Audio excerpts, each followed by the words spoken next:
tree, depending on its location and the size of the canopy, will give anywhere from 1% to as much as 4% sugar content. And so that means that for every gallon of sap that you get, 1 to 4% is sugar. To be syrup, you have to be at 66%. So you have to get rid of the rest of the water. Our traditional trees in this particular area average about 1.6 to 1.8%, which at that point takes about 50 gallons of raw maple sap to make a gallon of syrup. So there's that much extra water in there that has to be boiled out to get to our 66% ratio of sugar to water.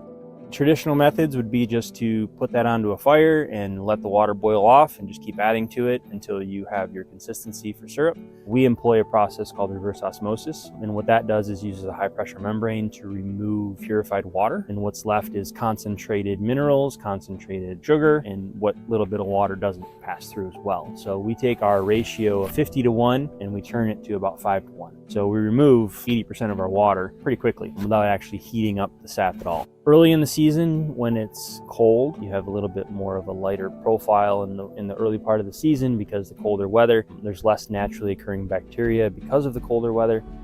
As it warms, more of the maple flavor becomes prevalent. So because they're absorbing the heat, the water, it takes longer for the water to boil out later so in it the takes season. longer. And so therefore you get more of a maple flavor, and then the syrup goes from a really light creamy color to sort of what we call an amber, which is what your typical table grade is, to finally your nice deep mahogany, and then your dark syrup, which is what you use a lot, barbecue style sauce, that type of thing. You get a lot more maple flavor, much more intense. So you have light, amber, dark, very dark. Oh, those are the 4 variations, and they can be varying within that. But, the way that the way USDA defines it is those are the 4 variations based on light pass-through, light emittance is what calculates it. During the reverse osmosis process for maple sap, one of the byproducts is purified water, which we refer to as permeate.